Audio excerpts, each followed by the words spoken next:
क्या हुआ जब निधिवन के ऊपर रात के 2 बजे ड्रोन उड़ाया गया। उसके बाद ड्रोन के कैमरे में जो रिकॉर्ड हुआ उसे देख खराब के भी रोंगटे खड़े हो जाएंगे। वृंदावन निधिवन का क्षेत्र श्री कृष्ण की लीलाओं के लिए अत्यंत चर्चित है। कई ऐसी घटनाएं निधिवन में देखी गई है जिसके बाद श्री कृष्ण के वृंदावन में होने का साक्ष्य मिलता है। आज की घटना श्री कृष्ण के इस धरती पर होने का साक्ष्य देती है। इस वीडियो को बिल्कुल अंत तक देखेगा। वीडियो शुरू करने से पहले अगर आप भगवान श्री कृष्ण के सच्चे भक्त हैं तो कमेंट बॉक्स में राधे कृष्णा जरूर लिखेगा। साथ ही अगर आप हमारे चैनल भक्ति इनसाइट पर नए हैं तो चैनल को सब्सक्राइब कर लीजिए और बेल आइकन क्लिक कर लीजिए। तो आइए अब इस वीडियो की शुरुआत कर लेते हैं। दोस्तों, वृंदावन में आए दिन बहुत सारी चमत्कारिक घटनाएं होती रहती है। देश विदेश से राधा कृष्ण के भक्त वृंदावन पहुंचते रहते हैं। राधा कृष्ण का एक ऐसा ही भक्त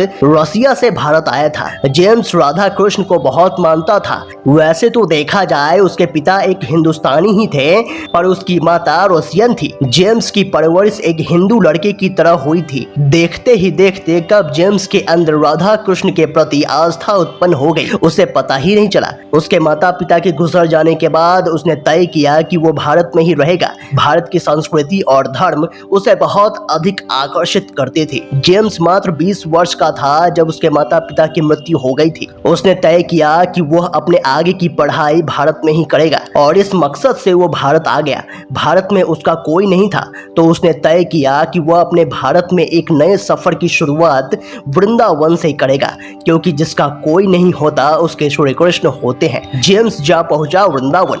वृंदावन का रहन सहन और वहां के पंडितों से मिलकर वह बहुत खुश हुआ।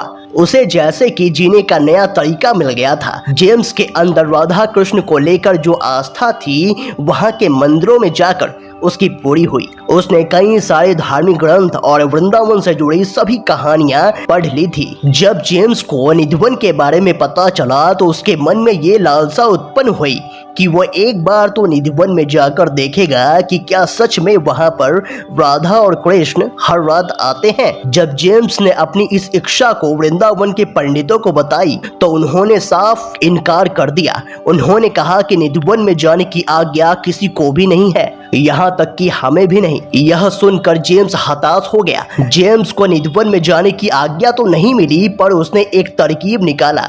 उसने सोचा अगर उसे निधिवन में जाने की आज्ञा नहीं मिली तो क्यों ना कैमरे की मदद से मैं राधा कृष्ण का दर्शन कर लूं। तभी जेम्स को ध्यान आया अगर वो सीसीटीवी कैमरा निधिवन में लगाएगा तो सभी को इसकी जानकारी मिल जाएगी। तब जेम्स को एक तरकीब सूझी। उसने सोचा कि ड्रोन की मदद से ही वो 10 मिनट के लिए ही सही राधा कृष्ण के दर्शन कर सकेगा तो किसी को इस बात का अंदाजा भी नहीं लगेगा और इसकी इच्छा भी पूर्ण हो जाएगी। तब उसने ठीक यही किया। रात के समय उसने निधिवन के बीचों बीच ड्रोन को उड़ा दिया। जेम्स के इन हरकतों के बारे में मंदिर के एक पंडित को मालूम था। वो जेम्स की सारी हरकतों को काफी समय से देख रहे थे। जेम्स रात के 2 बजे निधिवन के पास जाकर खड़ा हो गया और ड्रोन को निधिवन के बीचों बीच उड़ा दिया। जेम्स ने ड्रोन में 10 मिनट का समय तय कर दिया था। शुरू के 5 मिनट में निधिवन में कोई हरकत दिखाई नहीं दी। फिर अचानक से ड्रोन की कैमरे में हरकत दिखी। उसने देखा एक स्त्री भगवान श्री कृष्ण को आवाज लगाती हुई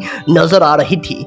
उस स्त्री की हाथों में माखन की एक मटकी थी कि तभी उस स्त्री ने श्री कृष्ण को पकड़ लिया और उनकी कान पकड़ते हुए कहने लगी, तुम माखन चुरा कर क्यों खा रहे हो? तुम्हारी मैया इतनी मेहनत से माखन बनाती है फिर भी तुमने सभी गोपियों को परेशान किया हुआ है। तभी जेम्स को समझ आता है कि वह स्त्री कोई और नहीं बल्कि श्री कृष्ण की मैया यशोदा है। और तभी छोटी सी बच्ची श्री कृष्ण को डांट से बचाने के लिए चली आती है जो कि राधा रानी का बचपन का रूप था। जेम्स राधा और श्री कृष्ण का ये रूप देखकर अत्यंत खुश हो उठा। तभी मंदिर के पुजारी वहां पहुंच गए। उन्होंने पहले तो जेम्स को डांट लगाना चाही पर कैमरे में श्री कृष्ण का मनमोहक दृश्य देखकर अत्यंत प्रभावित हुए और वो ये भी भूल गए कि वो वहां क्यों आए थे। दोनों ने राधा कृष्ण के इस रूप का खूब आनंद लिया। बाद में ये घटना वृंदावन में अत्यंत विख्यात हुई। दोस्तों, आपको ये वीडियो कैसा लगा हमें कमेंट बॉक्स में ज़रूर बताइएगा। अगर आपको ये वीडियो पसंद आया तो वीडियो को लाइक करें, कमेंट करें और इस वीडियो को ज़्यादा से ज़्यादा शेयर करें। तो आज के लिए बस इतना ही। अगले वीडियो में फिर से मुलाकात होगी। तब तक के लिए अपना ख्याल रखें। धन्यवाद।